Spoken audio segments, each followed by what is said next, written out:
Johan ಎನ್ನುವ ಸಂಗೀತಗಾರನು ರಚಿಸಿದ ಸಂಗೀತದ ಮಧ್ಯದ ಚರಣದಲ್ಲಿ ಅದ್ಭುತಕ್ಕೆಲ್ಲ ಲೆಕ್ಕವಿಲ್ಲ, ಅದನ್ನು ವರ್ಣಿಸೋದಕ್ಕೆ ನನ್ನಲ್ಪ ಶಕ್ತಿ ಸಾಲುವುದಿಲ್ಲ ಎಂದು ಬರೆಯುತ್ತಾನೆ. ನಮ್ಮ ಬಾಳಿನಲ್ಲಿ ಪ್ರತಿಯೊಂದು ಸೂರ್ಯೋದಯವೂ ಒಂದು ಅದ್ಭುತ, ಪ್ರತಿ ಕ್ಷಣವೂ ಕೂಡ ಒಂದು ಅದ್ಭುತ.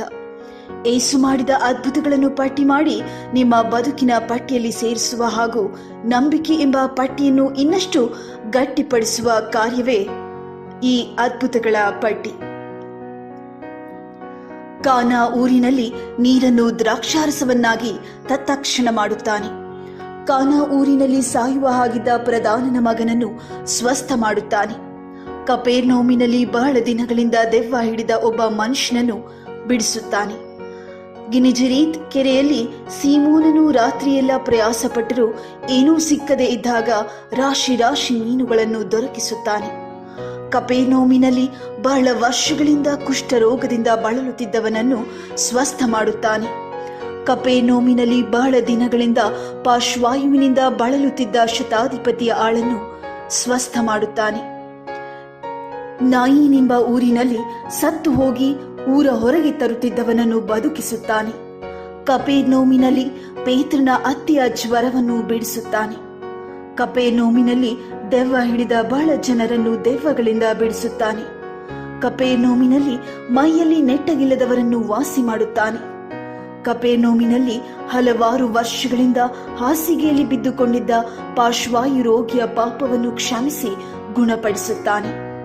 ಬೆತ್ಸತಾದಲ್ಲಿ 38 ವರ್ಷಗಳಿಂದ ಗುಣವಾಗಲು ಕಾದಿದ್ದ ರೋಗಿಯನ್ನು ಗುಣಪಡಿಸುತ್ತಾನೆ. ಗಲಿಲಾಯದಲ್ಲಿ ಸಬ್ಬತ್ ದಿನದಂದು ಸಭಾ ಮಂದಿರದೊಳಗೆ ಕೈಬತ್ತಿದವನೊಬ್ಬನನ್ನು ವಾಸಿ ಮಾಡುತ್ತಾನೆ.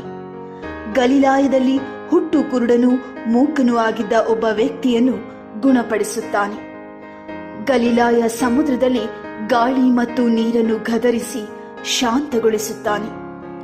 ಗದರೀನರ ಸೀಮೆಯಲ್ಲಿ ಸಮಾಧಿಯೊಳಗಿಂದ ಹೊರಟು ಆತನ ಎದುರಿಗೆ ಬಂದ 2 ದೆವ್ವ ಹಿಡಿದವರನ್ನು ದೆವ್ವಗಳಿಂದ ಬಿಡಿಸುತ್ತಾನೆ. ಕಪೆರ್ನೌಮಿನಲ್ಲಿ 12 ವರ್ಷಗಳಿಂದ ರಕ್ತಕುಸುಮ ರೋಗದಿಂದ ಬಳಲುತ್ತಿದ್ದ ಸ್ತ್ರೀಯನ್ನು ಗುಣಪಡಿಸುತ್ತಾನೆ. ಕಪೆರ್ನೌಮಿನಲ್ಲಿ ತೀರಿ ಹೋದ ಯಾಯೀರನ ಮಗಳನ್ನು ಬದುಕಿಸುತ್ತಾನೆ.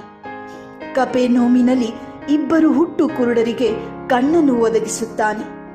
ಕಪೆರ್ನೌಮಿನಲ್ಲಿ ದೆವ್ವ ಹಿಡಿದಿದ್ದ ಮೂಕನನ್ನು ಬಿಡುಗಡೆಗೊಳಿಸುತ್ತಾನೆ. ದೆಕಪೋಲಿಯದಲ್ಲಿ ಕೇವಲ 5 ರೊಟ್ಟಿ 2 ಮೀನುಗಳಿಂದ 5,000 ಜನರಿಗೆ ಉಣಬಡಿಸುತ್ತಾನೆ. ಗಲಿಲಾಯದಲ್ಲಿ ಸಮುದ್ರದ ಮೇಲೆ ಶಿಷ್ಯರ ಬಳಿಗೆ ನಡೆದು ಬರುತ್ತಾನೆ. ತೂರ್ ಸೀದೋನಿನಲ್ಲಿ ನಿರಂತರವಾಗಿ ಪ್ರಾರ್ಥನೆ ಮಾಡಿದ ಕಾನಾನ್ಯ ಸ್ತ್ರೀಯ ಮಗಳನ್ನು ಗುಣಪಡಿಸುತ್ತಾನೆ. ಗಲಿಲಾಯ ಸಮುದ್ರದ ಬಳಿಯಲ್ಲಿ ತೊದಲು ಮಾತಾಡುವ ಕಿವುಡನನ್ನು ವಾಸಿ ಮಾಡುತ್ತಾನೆ. ದೆಕಪೋಲಿಯದಲ್ಲಿ 7 ರೊಟ್ಟಿ ಕೆಲವು ಮೀನುಗಳಿಂದ 4,000ಕ್ಕೂ ಹೆಚ್ಚು ಜನರಿಗೆ ಊಟ ಮಾಡಿಸುತ್ತಾನೆ. ಬೆತ್ಸಾಯಿದ ಊರಿನಲ್ಲಿ ಕುರುಡನಿಗೆ ಕಣ್ಣು ನೀಡುತ್ತಾನೆ. ಫಿಲಿಪಿಯಲ್ಲಿ ಮೂರ್ಛಾ ರೋಗಿಯನ್ನು ಸ್ವಸ್ಥ ಮಾಡುತ್ತಾನೆ. ಕಪೆರ್ನೌಮಿನಲ್ಲಿ ತೆರಿಗೆ ಸಲ್ಲಿಸಲು ಮೀನಿನ ಬಾಯಲ್ಲಿ 1 ರೂಪಾಯಿಯನ್ನು ಸಿಕ್ಕುವ ಹಾಗೆ ಮಾಡುತ್ತಾನೆ. ಯೆರೂಸಲೇಮಿನಲ್ಲಿ ಹುಟ್ಟು ಕುರುಡನಿಗೆ ಕಣ್ಣುಗಳನ್ನು ನೀಡುತ್ತಾನೆ. ಪೆರಿಯಾದಲ್ಲಿ 18 ವರ್ಷದಿಂದ ದೆವ್ವ ಹಿಡಿದ ಹೆಂಗಸನ್ನು ಬಿಡುಗಡೆಗೊಳಿಸುತ್ತಾನೆ. ಪೆರಿಯಾದಲ್ಲಿ ಜಲೋದರವುಳ್ಳ ಮನುಷ್ಯನನ್ನು ಗುಣಪಡಿಸುತ್ತಾನೆ. ಗಲಿಲಾಯದಲ್ಲಿ 10 ಜನ ಕುಷ್ಠರೋಗಿಗಳನ್ನು ಗುಣಪಡಿಸುತ್ತಾನೆ. ಬೇತಾನ್ಯದಲ್ಲಿ ಸತ್ತು 4 ದಿನವಾಗಿದ್ದ ಲಾಜರನನ್ನು ಮತ್ತೆ ಎದ್ದು ಹೊರಗೆ ಬರುವಂತೆ ಮಾಡುತ್ತಾನೆ. ಎರಿಕೋ ದಾರಿಯಲ್ಲಿ 2 ಕುರುಡರಿಗೆ ಕಣ್ಣನ್ನು ಕೊಡುತ್ತಾನೆ. ಬೇತಾನ್ಯದಲ್ಲಿ ಯೇಸುವಿನ ಒಂದೇ ಒಂದು ಮಾತಿಗೆ ಅಂಜೂರದ ಮರ ಒಣಗಿ ಹೋಗುತ್ತದೆ. ಗೆತ್ಸೆಮನೆ ತೋಟದಲ್ಲಿ ಮಲ್ಕನ ಕಿವಿಯನ್ನು ಗುಣಪಡಿಸುತ್ತಾನೆ. ತಿಬೇರಿ ಸಮುದ್ರದ ಬಳಿ ಹಸಿದ ಶಿಷ್ಯರಿಗೆ 153ಕ್ಕೂ ಹೆಚ್ಚು ದೊಡ್ಡ ಮೀನುಗಳನ್ನು ಒದಗಿಸಿಕೊಡುತ್ತಾನೆ.